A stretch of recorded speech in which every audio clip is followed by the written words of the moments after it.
Hello everyone, welcome back to Psyche Chat with Shikha Sharma. First of all, I will apologize for the thing that happened during last few year days नहीं बोल सकती मैं बहुत ज़्यादा दिन हो चुके हैं वीडियोस में नहीं डाल पाई due to some family issues पहले मैं बीमार हो गई थी आई गॉट इल और it took me almost 15 days to recover from the illness and the weakness. And after that, something like some mishappening happened in my family. So due to which I was not able to post the videos. And then Diwali and all you everybody knows about that, right? So I really I would like to say sorry to all of you who all were waiting for my videos and all. But now I'll be regular and from today onwards, every day 2 videos will be posted. Okay? And now I'm continuing where I left. Fine. So I'm carrying forward all that previous thing. यानी कि हम chapter 5 कर रहे थे for class 11th, तो हम वहीं से शुरू करते हैं. We were I think we were on the structure and working of ear, right? Auditory sensations से हमें स्टार्ट करना था और जो आई वाला या विजुअल सेंसेशंस थे वो पार्ट हम कर चुके हैं, है ना. सो विदाउट वेस्टिंग टाइम हम अभी यहाँ से शुरू करते हैं. एंड यस, अभी मतलब ऐसा है कि क्योंकि हम लोग बहुत ज्यादा पीछे रह गए हैं, we are literally falling behind in our syllabus. तो जितना जल्दी हो सकेगा मैं ट्राई करती हूँ सिलेबस को कवर करने का. ठीक है. अब सिलेबस को जब हम कवर करने की बात कर रहे हैं तो how many chapters we are left with for class 11th? We are left with I think 3 chapters. Yes, एक चैप्टर है जो आपके सिलेबस में नहीं है, that is chapter 3. Okay, alright, we are left with 4 chapters. ठीक है. हाँ, 5th चैप्टर को छोड़ के नेक्स्ट 4 chapters हमारे रहते हैं. बहुत छोटे चैप्टर्स हैं, उसमें ऐसा कुछ नहीं कि बहुत लंबा कुछ है या हम लोग नहीं कर पाएंगे. I am trying to binding up the syllabus by the end of December. ठीक है. दिसंबर के एंड तक हम ट्राई करते हैं कि सिलेबस सारा कवर हो जाए एटलीस्ट फॉर 11th. और 12th का भी ऐसा ही रहेगा, एज मच एज पॉसिबल हम लोग कवर करेंगे. ठीक है.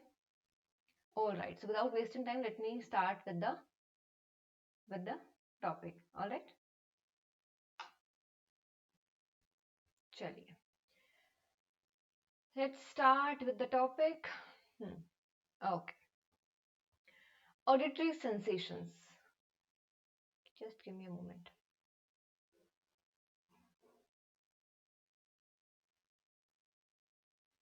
All right.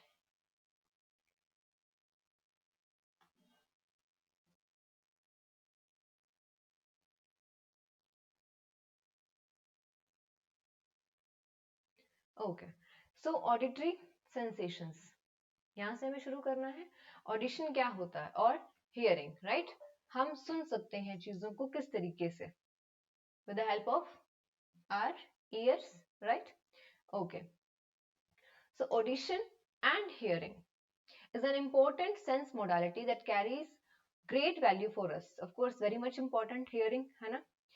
It provides us with reliable spatial information. Spatial मतलब related to space, जगह से जुड़ी हुई information हमें provide करती है. Besides orienting us to certain objects and individuals, यानी कि जहां से sound आ रही है, suppose यहाँ से कुछ गिरा from this side of me, तो I turn towards that side ना, राइट? तो वो चीज क्या है कि साउंड आई और मैंने साउंड की तरफ अपने आप को फेस किया, right? That is orienting towards some object और मे बी इंडिविजुअल. अगर किसी ने मुझसे बात करनी है, कोई सामने से आवाज लगा रहा है, I will be orienting towards that person, right? So it means that it plays a vital role in spoken communication also, that we all know. हम बातचीत करते हैं, है ना? इंफॉर्मेशन को हम exchange करते हैं with each other. Auditory sensation begins when sound enters our ears, कब शुरू होती है ऑडिटरी सेंसेशन? जब हम कोई भी आवाज हमारे कान में एंटर करती है and stimulates the chief organs of hearing. जो इंपॉर्टेंट ऑर्गन्स हैं जो हियरिंग के लिए इंपॉर्टेंट है उनको क्या करती है? स्टिमुलेट करती है। Okay, so this is the diagram of year. ये हम डिस्कस करेंगे along with the structure of year. तो है क्या? Year is primary receptor for auditory stimuli. Sound के लिए सबसे मेन स्टिमुलस है ये, उसके लिए मतलब साउंड की जो भी इंफॉर्मेशन है, ऑडिटरी जो भी इंफॉर्मेशन होती है उसको जो ईयर है वो रिसीव करता है, right? So while it is the well known function is hearing, इसके साथ साथ और क्या करता है हमारा ईयर? मेंटेन करता है बॉडी बैलेंस को। जैसे कि एक कोई बार ऐसा नहीं होता कि हम नॉर्मली वॉक कर रहे हैं और हम गिरते गिरते एकदम से संभल जाते हैं, हो ना, बैलेंस बिगड़ जाता है, होता है ना ऐसा, गिरते गिरते अचानक से हम संभलते हैं, राइट? अगर हमें अटेंशन की सिचुएशन में खड़े रहना है, अगर हमें कोई अटेंशन कर देता है तो कभी कभी ऐसा होता है कि हम सडनली गिरते गिरते मतलब एकदम बैलेंस लूज करने वाले होते हैं, तो हम संभलते हैं, right? That is what body के जो पोस्चर है बॉडी में, जैसे वी आर स्टैंडिंग और we are moving, we are walking, तो वहां पे हमें जो मेंटेन करके रखना होता है अपने बॉडी को, बैलेंस बना के रखना होता है, वो किसकी वजह से होता है? ईयर की वजह से। मतलब it's not like specifically ear ही ये काम करता है, ईयर एक काइंड ऑफ उसमें रोल प्ले करता है। Got it? ओके। इसके अलावा एक और एग्जांपल मैं दे सकती हूँ। कभी ट्रेन में या बसेस में खड़े होकर ट्रैवल किया है? नहीं, मैंने बहुत किया है। तो व्हेन वी आर स्टैंडिंग ना, जब बस मूव कर रही है and you know this private buses and all, तो वो बहुत रफली ड्राइव करते हैं ना, सडन ब्रेक एंड सडनली वो एकदम से स्पीड अप कर देते हैं, डायरेक्ट दूसरे तीसरे गियर में चढ़ा देते हैं बस को, लिटरली दे डू दैट। तो उसमें क्या होता है कि सडन झटका लगता है सामने की तरफ या पीछे की तरफ, तो वहां पे बॉडी बैलेंस करने के लिए हम लोग क्या करते हैं, हम लोग अपने लेग्स को अपार्ट करके खड़े होते हैं। हम एक साथ लेग्स करके खड़े रहेंगे तो बॉडी बैलेंस बहुत ज्यादा मूव होगा, है ना? और हम लोग लेग्स को थोड़ा सा अपार्ट करके खड़े होते हैं just to make a grip in the bus while standing. तो वो क्या होता है, उस टास्क में हमारा ईयर एक बहुत इंपॉर्टेंट रोल प्ले करता है। Alright, the structure of an ear is divided into 3 segments. 3 segment में हम डिवाइड करते हैं, external ear, middle ear and inner ear. So शुरुआत करते हैं हम किससे? एक्सटर्नल ईयर से। इसके दो मेजर पार्ट्स हैं, टू मेन स्ट्रक्चर्स हैं, पिना एंड ऑडिटरी मीटस। अब पिना क्या होता है? I am telling you, cartilaginous funnel shaped structure. जो ये है हमारा, जो सामने से फ्रंट से जो हमें बाहर से कान का जो पोर्शन नजर आता है, this is what is called pinna. Okay, that collect sound waves. इसका काम क्या होता है कि बाहर से जो भी साउंड वेव्स आ रही है उसको अट्रैक्ट करना, जो यहाँ पे दाएं बाएं कहीं पे भी फॉल हो रही है उसको डायरेक्ट करके हमारे कान के अंदर तक उसको भेजना, पुश करना। ओके, एंड ऑडिटरी मीटर्स क्या है? It's a canal protected by hair and wax that carry sound waves from pinna to the tympanum and what? Eardrum. अब जरा यहां देखें, this is what is called पिना। ये जो पूरा स्ट्रक्चर है ये क्या है? पिना है, ठीक है?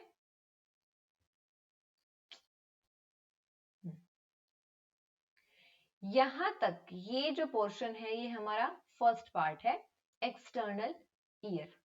ओके, दिस इज पिना, दिस पोर्शन जो हमारा फ्रंट का पोर्शन है। इसके बाद ये जो कैनाल है ये क्या है? Auditory meatus. यहाँ पे क्या होता है, हमारे कान के अंदर क्या होता है? वैक्स होता है और छोटे छोटे, बहुत छोटे छोटे हेयरी लाइक स्ट्रक्चर्स होते हैं ना, वो क्या करते हैं, बाहर से जो भी पोल्यूशन, डस्ट, मिट्टी कुछ भी अगर अंदर जा रहा है तो उसको वो वहीं पे रोक लेते हैं। वैक्स क्या करता है, सारे डस्ट पार्टिकल्स को अपने आप की तरफ अट्रैक्ट कर लेता है, और जितना भी डस्ट या जो भी पोल्यूशन का हो या स्मोक वगैरह अगर कुछ भी हमारे आसपास है वो हमारे वैक्स के साथ चिपक जाता है और कान के अंदर वो एंटर नहीं कर पाता। ऑलराइट, अब जो ये जो स्ट्रक्चर है, this structure, this is tympanum, tympanic membrane. इसको क्या बोलते हैं हिंदी में? कान का पर्दा। तो जितनी भी साउंड वेव्स होती हैं वो सबसे पहले आगे कान के पर्दे से टकराती हैं। जब यहाँ टकराती है तो हमारा जो मिडिल ईयर है वो एक्टिवेट हो जाता है। अब यहाँ तक का जो ये पोर्शन है ये हमारा क्या है, middle ear. Okay, and this is the last portion, this is inner ear. ठीक है, समझ आया? External ear, middle ear and inner year. अब हम इसके स्ट्रक्चर्स को समझते हैं। सबसे पहले हम क्या पढ़ते हैं, मिडिल ईयर। जो एक्सटर्नल ईयर है उसमें से दो ही इंपॉर्टेंट चीजें हैं, pinna and auditory meatus. All right, okay. Middle ear में क्या है, टिम्पैनम से शुरू होता है, यानी कि जो एक हमारा कान का पर्दा है, थिन मेम्ब्रेन, जो किसके लिए सेंसिटिव है, साउंड वाइब्रेशंस के लिए हाईली सेंसिटिव है। ओके, इसके बाद क्या होता है, टिम्पैनिक कैविटी होता है। कैविटी मतलब खाली स्पेस, कान के पर्दे के पीछे थोड़ा सा खाली स्पेस रहता है।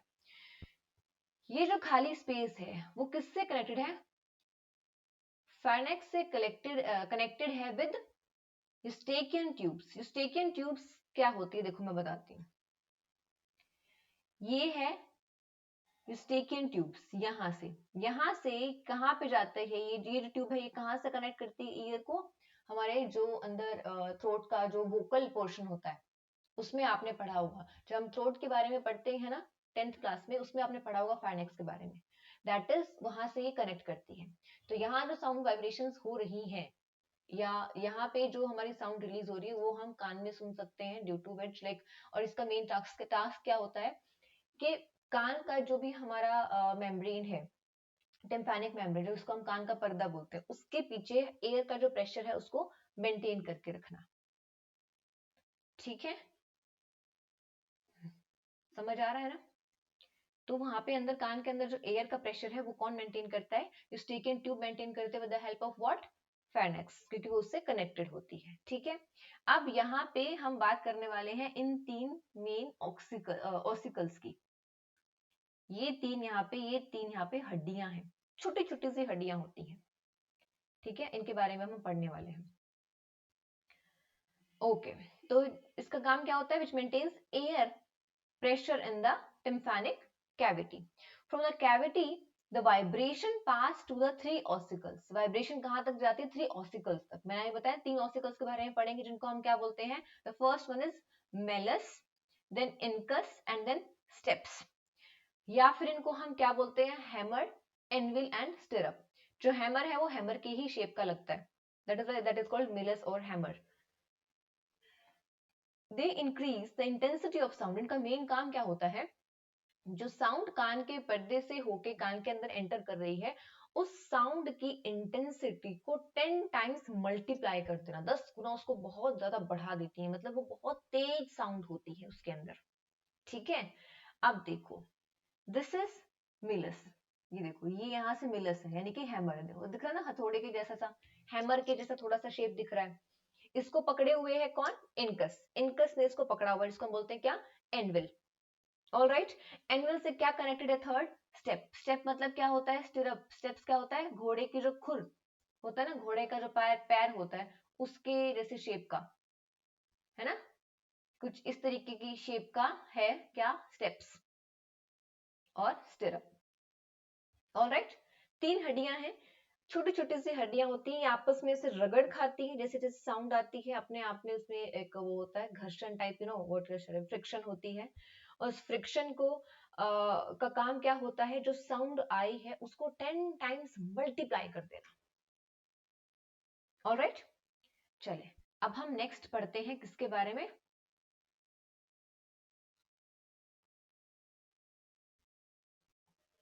इनर ईयर के बारे में। ओके, ये जो पर्टिकुलर पैराग्राफ है, फर्स्ट पैराग्राफ इनर ईयर का, हाँ, तो उसमें क्या कर रहे हैं हम, पूरे कंप्लीट इनर ईयर के बारे में बात कर रहे हैं। आई एम टेलिंग यू कैसे। तो थोड़ा सा कॉम्प्लिकेटेड स्ट्रक्चर है जिसको हम बोलते हैं मेम्ब्रेनियस लैब्रिंथ। ठीक है, मेम्ब्रेनियस लैब्रिंथ, पूरे कंप्लीट स्ट्रक्चर को, which is encapsulated in a bony shell called bony labyrinth। अब आप यहां देखें, ये जो कंप्लीट पोस्चर है, कंप्लीट जो भी हमारा कान का स्ट्रक्चर है, ये कंप्लीट एक बोनी टाइप शेल के अंदर है, जिसको हम बोलते हैं क्या, बोनी लिब्रिंथ। ऑलराइट, हम पूरे स्ट्रक्चर के बारे में बात कर रहे हैं, अगर आप इसको नहीं याद रख पाते हैं तो you can leave this paragraph, that is not so important. ठीक है, okay. A lymph like fluid, lymph के जैसा फ्लूइड इसके अंदर भरा होता है between bony labyrinth and membranous labyrinth, this is called perilymph. इसको आप छोड़ सकते हैं, मतलब ये ऐसी चीज है कि एक पर्टिकुलर स्ट्रक्चर के बारे में यहाँ पे हम बात नहीं कर रहे हैं, हम कंप्लीट इनर ईयर के बारे में बात कर रहे हैं, जिसके अंदर बहुत सारी पतली पतली मेम्ब्रेन्स हैं, उसके अंदर फ्लूइड भरा हुआ है और एक बोनी लाइक स्ट्रक्चर के अंदर वो पूरा कंप्लीटली काइंड ऑफ सेफ है, एंड उसी चीज को हम क्या बोलते हैं, पेरिलिम्फ। जो लिक्विड उसके अंदर फिल्ड है उसको हम बोलते हैं क्या, पेरिलिम्फ। तो वो चीज यहाँ पे सिर्फ बताई हुई है कि कंप्लीट इनर ईयर में एक्चुअली है क्या। अब जो उसका एक्चुअल स्ट्रक्चर है उसके बारे में हम नेक्स्ट पैराग्राफ में पढ़ रहे हैं।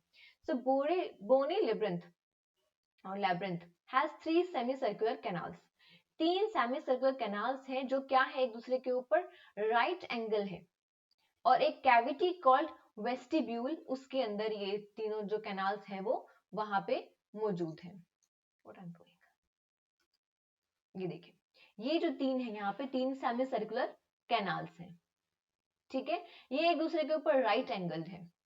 यहाँ पे यानी कि जब स्टिरअप और स्टेप्स से जो साउंड निकलती है 10 टाइम्स मल्टीप्लाई होके वो पहले इन सेमी सर्कुलर कैनाल्स में मूव करती है। ऑलराइट, उसके बाद वो कहाँ जाती है, कोक्लिया, ये होता है ना कोक्लिया, ये इस तरीके की एक स्ट्रक्चर है, I tell you short. Cochlea जो है वो कुछ इस टाइप का सा स्ट्रक्चर है, मतलब यहाँ से सपोज यहाँ से शुरू हुआ ऐसे ऐसे ऐसे करके, देन अगेन बाहर आया पूरा कंप्लीट और दूसरे डायरेक्शन में मूव किया। ये यहाँ से आता है जो सेमीसर्कुलर मेम्ब्रेन है, वहां से साउंड आती है, पूरी कोक्लिया के अंदर वो भूल भुलैया की जैसा सा है, वो घूम के फिर उसमें बाहर जाके फिर वो ऑडिटरी जो हमारी वो है मेम्ब्रेन है और जो नर्व्स है वहां तक जाता है। ठीक है, ओके। सेमीसर्कुलर जो कैनाल है उसमें क्या होता है, have fine hair structures, hair cells हैं छोटे छोटे बहुत बारीक, और जो बहुत सेंसिटिव है to the postural changes. Body के अंदर पोस्चर मेंटेन करने के लिए इसके अंदर जो हेयरी सेल्स हैं, जो लिक्विड भरा हुआ है, वो बहुत इंपॉर्टेंट है। ठीक है, जैसे जैसे बॉडी की ओरिएंटेशन चेंज होती है वैसे वैसे इसमें भी चेंजेस आते हैं। Inside the bony cochlea, cochlea के अंदर क्या होता है, मेम्ब्रेनियस कोक्लिया होती है, उसके कोक्लिया के अंदरूनी मेम्ब्रेन के बारे में बात कर रहे हैं। Suppose it's like a tube, tube के अंदर का ये पोस्चर है, राइट। तो इसके अंदर का जो वॉल्स है ना, उसको हम बोलते हैं membranous cochlea, which is also known as scala media. Scala media क्या है, अब देखो ये कुछ इस तरीके से है, how should I tell you, मुझे कुछ एग्जाम्पल या कुछ इस तरीके का सोचने दें। Okay, different, suppose Qutub Minar देखा है ना, हम इमेजिन कर सकते हैं ना उसकी सीढ़ियां कैसे नीचे से शुरू होते फिर ऐसे राउंड राउंड ऊपर चढ़ती है ना। तो ये उस टाइप का सा कुछ स्ट्रक्चर है, सीढ़ियां हैं तो ऑफ कोर्स वो एक लाइन तो नहीं होगी, वो 2 लाइन से बनी होगी, पैरेलल ऐसे ऐसे मूव कर रही है ना, स्नेक के जैसे, स्नेक जैसे कुंडली होती है ना स्नेक की, सांप जैसे कुंडली मार के बैठता है राउंड राउंड बन के, तो ये कुछ वैसा है। तो कोक्लिया वैसे ही बनी होती है। ठीक है, उसके अंदर क्या है, उसके अंदर स्केलामीडिया हम किस चीज को बोलते हैं, जहां पे हमारा जो लिक्विड है और जो साउंड वेव से मूव करती है, जो अंदर का पोर्शन है यानी कि जो उसके लेवल्स है डिफरेंट डिफरेंट, उसको हम बोलते हैं scala media. It is filled with endolymph, endolymph क्या है, a type of fluid, and has spirally coiled, coil की तरह से ये बना हुआ है, कोयल एग्जैक्टली मॉस्किटो कोयल होती है ना, वैसा कुछ, कोयल के नाम से मुझे याद आया, कॉल्ड बेसिलर मेम्ब्रेन, कोयल की जो आउटर मेम्ब्रेन है उसको हम बेसिलर मेम्ब्रेन बोलते हैं। ठीक है, it has got fine hair cells arranged in a series to form the organ of Corti, इस पूरे का जो एक स्ट्रक्चर बनता है उसको हम क्या बोलते हैं, ऑर्गन ऑफ कोर्टी, और यही मेन ऑर्गन है किस चीज के लिए, हियरिंग के लिए। ठीक है, अरे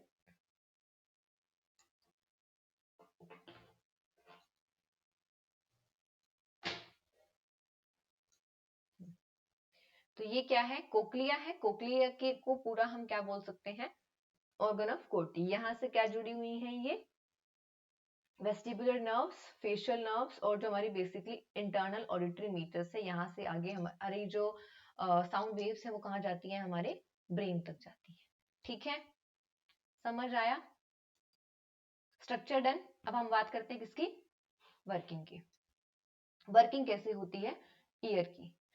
सो पिना जो है, hold on, I have to shift. Pinna collect करती है साउंड वाइब्रेशंस को चारों तरफ से and serves them to tympanum, tympanum तक उसको भेजते, कान के पर्दे तक। वहां से क्या होता है, ऑडिटरी मीटर्स के थ्रू जाता है वो एक्सटर्नल ईयर कंप्लीट। टिम्फैनल कैविटी में वाइब्रेशंस जो है वो ट्रांसफर होती है कहाँ पे, 3 ऑसिकल्स में, जहां पे क्या होते हैं उसके जो स्ट्रेंथ है और जो वो उसको क्या कर देते हैं हम, इंक्रीज कर देते हैं, 10 टाइम्स मल्टीप्लाई कर देते हैं। तो आप सोच सकते हैं, मतलब एक सिंपल सी साउंड आ रही है, उसको 10 गुना आपके कान में बढ़ा दिया है, तो कहाँ तक आवाज सुनाई दे रही होगी, right.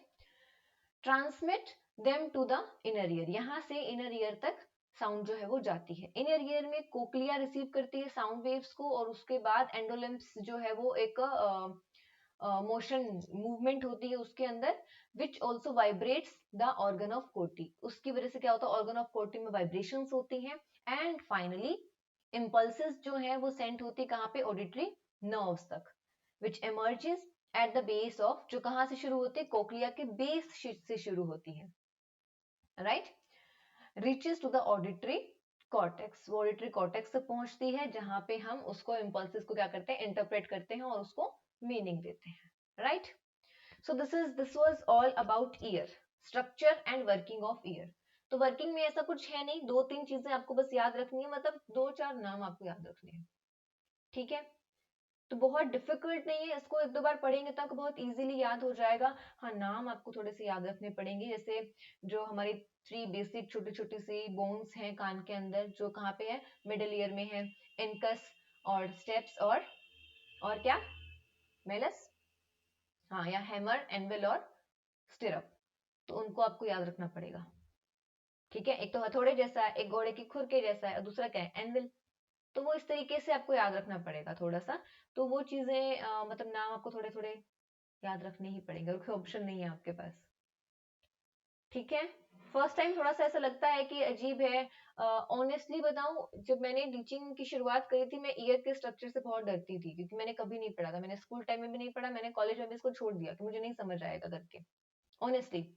After that whenever I used to teach in the school ना, तो मैं हमारे बायो के टीचर्स के पास जाके पहले पढ़ती थी कि मुझे बताएं ये कैसे है।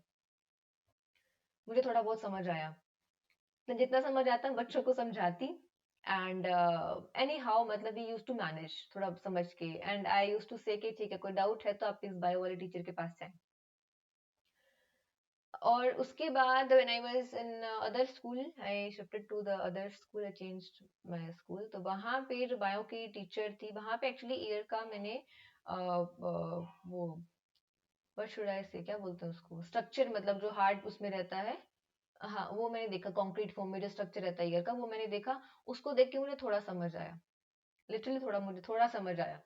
बट हाँ, वो था कि उसकी वजह से I was able to imagine the structure की कैसे क्या होता है। And after that like I was, आज जब मैंने वापस पढ़ा या इसको नोट्स बनाए for this time, now I was able to explain it and understand it very properly, like मुझे बहुत अच्छे से इसको समझ भी आया, मुझे कोई डिफिकल्टी नहीं हुई इसको समझाने में और इसको पढ़ने में, उसको अंडरस्टैंड करने में। तो बेसिकली हम कह सकते हैं कि एक टॉपिक को इनिशियली हमें लगता है कि डिफिकल्ट है, नहीं होगा नहीं होगा, जब तक हम नहीं करेंगे तो हमें लगता है कि नहीं होगा। बट 1 बार 2 बार 3 बार 4 बार आप करेंगे इसको, तो आपको बहुत इजीली समझ आ जाएगा। इसमें this is not at all difficult, it's very easy. थोड़ा सा समझने की जरूरत है। फिर भी नहीं समझ आ रहा है तो you can send me a text ना, हाँ, फिर से वीडियो बन जाएगी, उसमें कौन सी बड़ी बात है। चले, लास्ट टॉपिक है, हम ये थोड़ा सा कंप्लीट करते हैं, तो हमारा ऑडिटरी सेंसेशन आज कंप्लीट हो जाएगा, और कल हम शुरू कर सकते हैं कहाँ से, अटेंशन की जो हमारी थ्योरी है, टॉपिक ऑफ अटेंशन जो है वो नेक्स्ट टॉपिक हम अपना स्टार्ट कर सकते हैं, ठीक है। नहीं, मैं अटेंशन और एसोसिएशन को वो कनेक्शन बन रहा था, मतलब अटेंशन की जगह एसोसिएशन निकलने वाला था मुंह से, तो इसीलिए I took time for that. Okay, sound as a stimulus. अब साउंड किस तरीके से काम करती है, साउंड की क्या क्वालिटीज हैं, वो हम इनको यहाँ पे समझते हैं, ठीक है। Okay fine, we all know that sound is a stimulus for ears. Ears के लिए स्टिमुलस है sound. It result from pressure vibrations in the external environment, यानी कि कान के आसपास का बाहर का जो इन्वायरमेंट है उसमें जब कोई प्रेशर होता है, यानी कि देखो हमारे आसपास एयर है, एयर में ऐसे बहुत छोटे मॉलिक्यूल्स हैं जो हम आईज से नहीं देख सकते हैं, right.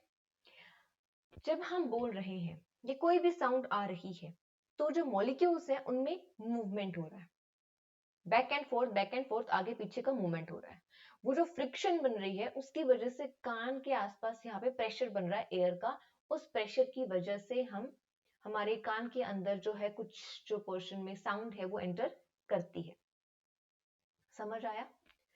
Any physical movement disturbs the surrounding medium, आसपास का मीडियम यानी कि एयर को, and pushes the air, air को पुश करती है air molecules back and fourth, आगे पीछे की तरफ एयर मॉलिक्यूल्स को पुश करती है। This results in changes in pressure, इससे क्या होता है, प्रेशर में चेंज आता है, दैट स्प्रेड आउटवर्ड, जो बाहर की तरफ फैल जाता है, in the form of sound waves. जो किस में, प्रेशर किस चीज में फैल जाता है, एक टाइप ऑफ साउंड वेव्स में, जो ट्रेवल करती हैं। साउंड वेव्स किस रेट से ट्रेवल करती हैं, 1100 फीट पर सेकंड, एक सेकंड में 1100 फीट तक, ठीक है। these changes travel in waves much like the ripple set up by, अब ये किस तरीके से ट्रेवल करती है, जैसे कि एक स्टिल पॉन्ड में, मतलब पानी है, पानी के एक पॉन्ड में अगर हमने पत्थर फेंका तो होता है ना सर्कल सर्कल बन जाता है, चारों तरफ वेव्स हल्की हल्की निकलती हैं, that is called ripples. Fine, उसी तरीके से साउंड वेव्स भी ट्रैवल करते हैं, जैसे अगर मैं बात कर रही हूँ और मैं बोल रही हूँ तो वो वेव्स इस तरीके से मूव कर रही हैं, तो बहुत स्पीड से मूव कर रही हैं, इनकी एक सेकंड में 1100 feet. Fine, when these sound waves strike our ear, ये साउंड वेव्स जब हमारे ईयर से टकराती हैं, they initiate a set of mechanical pressure, mechanical pressure ये इनिशिएट करती हैं, जो क्या करता है, हमारे ऑडिटरी रिसेप्टर को ट्रिगर करता है, ठीक है। अब साउंड वेव्स को हम वेरी करते हैं किस चीज में, एम्पलीट्यूड और वेवलेंथ, ये दो चीजें होती हैं। इस चीज को मैं एक्सप्लेन करती हूँ, देखिए ये एक स्टिल एयर है, ठीक है, कोई साउंड वेव कुछ भी नहीं है यहाँ पे। एम्पलीट्यूड क्या है वो भी मैं बता रही हूँ और वेवलेंथ क्या है वो भी मैं बता रही हूँ। जैसे जैसे यहाँ पे मूवमेंट होती है, ये जैसे जैसे रिपल्स याद करो मूव करते हैं, वो तो हमें ऊपर ऐसे ऐसे नजर आ रहे हैं ना, एक लेवल पे पानी की जो सतह है उसके ऊपर ऐसे ऐसे नजर आ रहे हैं ना, अंदर क्या है वो हमें पता है नहीं ना। मैं बताती हूँ कैसे होता है। वेव, साउंड वेव्स किस तरीके से ट्रेवल करती है, यहां से स्टार्ट हुई लाइक दिस, ठीक है। तो इट्स नॉट लाइक ऊपर ऊपर नजर आ रहा है, वो पूरा इस तरीके से वेव बन रही है, समझ रहे हैं आप? एग्जैक्टली अब इसमें एम्पलीट्यूड क्या है, तो क्या है एम्पलीट्यूड, किसको बोलते हैं, is the general measure of stimulus magnitude, the amount of change in pressure, जितना प्रेशर होगा, सपोज यहाँ पे स्टिल जो है एयर, उसके ऊपर प्रेशर पड़ा, जितना प्रेशर पड़ेगा ये वेव उतनी बड़ी बनेगी, right. That is the extent of displacement of molecules from the position of rest, यहाँ पे जो मॉलिक्यूल्स हैं वो रेस्ट पे हैं, जितना यहाँ पे पुश पड़ा, जितनी जोर से आवाज आई उतना पुश पड़ेगा, जितना पुश पड़ेगा उतना ही एम्पलीट्यूड ज्यादा होगा। तो यहाँ से रेस्ट पोजीशन से जितने ऊपर तक मॉलिक्यूल्स बाउंस कर रहे हैं, मूव कर रहे हैं, वो क्या हुआ, amplitude. Got it? Resting position पे है, साउंड आई, साउंड ने यहाँ पे एयर मॉलिक्यूल्स को पुश किया, पुश करने के बाद ये की वेव बनी, इसको मैं रिपीट नहीं करना चाहती हूँ, वो अच्छे से ना बनेगा नहीं। इस तरीके की जो वेव बनी है उल्टा यू, वो क्या हुआ, एम्पलीट्यूड। उस वेव की जो हाइट होगी सेंटर से लेके वो क्या होगा, एम्पलीट्यूड। वेवलेंथ क्या होगी, टू क्रेस्ट के बीच में डिफरेंस, उसको हम क्या बोलेंगे, वेवलेंथ। तो sound waves are basically formed due to alternate compression and decompression, मतलब बैक एंड फोर्थ जो मूवमेंट हो रहा है उसको हम बोलते हैं कंप्रेशन एंड डीकंप्रेशन। तो ये हो गया सपोज कंप्रेशन, इधर गया तो क्या हो गया, उसका अपोजिट हुआ ना, डीकम्प्रेशन। तो ये यहां से लेके यहां तक का जो कंप्लीट बन रहा है, दिस इज कॉल्ड वेवलेंथ। एक वेव तो ये पूरी यूं होगी ना, यही होगी एक वेव, तो इसी को हम बोलेंगे क्या, वेव। और ये जो इसकी लेंथ हम मेजर कर रहे हैं, that is called wave length. So a complete change in pressure from compression to decompression and again to compression makes a cycle of wave। वापस जब हम compression पे आ जाते हैं तो उसको क्या बोलते हैं, cycle of wave। Sound waves जो हैं उनको हम फ्रीक्वेंसी में मेजर करते हैं कि कितनी बार फ्रीक्वेंटली हम साउंड जो वेव्स हैं वो वेव्स कितनी फ्रीक्वेंटली बन रही है, ठीक है, which is measured in terms of cycles पर सेकेंड, एक सेकेंड में कितनी वेव्स में जा रहा है। Its unit is called hertz. Hertz में हम इसको मेजर करते हैं, यूनिट को हम मतलब हर्ट्ज कहते हैं, hertz. Frequency and wavelength have an inverse relationship. मतलब कैसे, देखो वेवलेंथ मतलब क्या है, कितनी बड़ी वेव बन रही है, राइट। वेव अगर ज्यादा लंबी होगी तो उतनी कम फ्रीक्वेंसी होगी ना, फ्रीक्वेंसी क्या होता है, कितनी बार बन रही है, रिपीट कितनी बार हो रही है। छोटी वेव होगी टक टक टक टक टक बहुत जल्दी जल्दी बन जाएगी, बड़ी वेव होगी तो उसको टाइम लगेगा फॉर्म होने में। Getting the point, inverse relationship समझ आ गया। वेवलेंथ और फ्रीक्वेंसी में इनवर्स रिलेशनशिप है, गॉट इट। चलें आगे, चलो आगे तीन टर्म्स बस हैं, लाउडनेस, पिच और टिम्बर। बस तीन साउंड, तीन वर्ड्स के बारे में हमें समझना है, then we are done for today. Loudness क्या है, एम्पलीट्यूड जो है उसको हम लाउडनेस कहेंगे, यानी कि जितनी जोर से आवाज आएगी उतनी, रेस्टिंग पोजीशन पे है ना, ऐसे करते हैं, रेस्टिंग पोजीशन पे है हमारे सारे क्या, एयर के मॉलिक्यूल्स, बहुत तेज आवाज आएगी, जोर से ऊपर जाएगा, वेव बनी, लाउडनेस। तो जितना ये एम्पलीट्यूड होगा वो क्या होगा, लाउडनेस, समझे। अब अगर साउंड बहुत धीरे से आई है तो इतनी सी वेव बनेगी, लाउडनेस कम है, ठीक है, समझ तो बहुत सिंपल है ना। तो loudness of the sound determined by it's amplitude, right? Sound waves with large amplitude are perceived as loud। जहां बहुत ज्यादा एम्पलीट्यूड है वो बहुत लाउड साउंड है, और उसको हम किस में मेजर करते हैं, डेसिबल्स में। पिच क्या होती है, pitch refers to the highness and lowness of sound, कितनी हाई कितनी लो है, जैसे हम बोलते हैं ना आवाज कम करो, पिच कम करो, लोअर डाउन योर पिच, धीरे बोलो, राइट। तो 7 नोट्स जो है इंडियन क्लासिक म्यूजिक में, सा रे गा मा पा, तो वो क्या है, represent gradual increase in the pitch, धीरे धीरे करके उनकी पिच हाई हो रही है। Frequency determines the pitch of sound waves, frequency से हम इसको मेजर करते हैं कितनी पिच है साउंड वेव्स की, the higher the frequency higher will be the pitch, ठीक है, कितनी रिपीट हो रही है साउंड वेव उतनी पिच होगी। The range of hearing is generally 20 hertz to 20,000 hertz, यहां तक हम सुन सकते हैं, ये याद रखना प्लीज। टिम्बर क्या होता है, timber is the nature quality of sound, कितनी क्लियर साउंड आ रही है उसको हम बोलते हैं टिम्बर। जैसे अच्छा, अब अगर आप ट्रेन में ट्रैवल कर रहे हैं तो ट्रेन में एक बैकग्राउंड साउंड होता है ना, वो ट्रेन चल रही है तो एक वो साउंड चल रहा होता है, उस साउंड में हमें बहुत तेज बोलना पड़ता है ना, तो साउंड क्वालिटी डाउन हो जाती है, तो टिम्बर क्या हो गया, डाउन हो गया। वहीं पे अगर हम बहुत लाइक अगर हम फ्लाइट में ट्रैवल कर रहे हैं, वहां पे भी खैर साउंड होती है, तो कहाँ ट्रैवल कर रहे हैं, हम अपनी खुद की गाड़ी में ट्रैवल कर रहे हैं, बहुत सूदिंग साउंड है या बहुत लाइट कोई म्यूजिक चल रहा है, घर में हम बात कर रहे हैं, तो आवाज की जो क्वालिटी है, साउंड की जो क्वालिटी है, उसमें डिफरेंस होता है, टिम्बर, गॉट इट। बस that's it, that is it for today, and we'll continue tomorrow with the next topic, that is attention. Till then, do reading the chapter.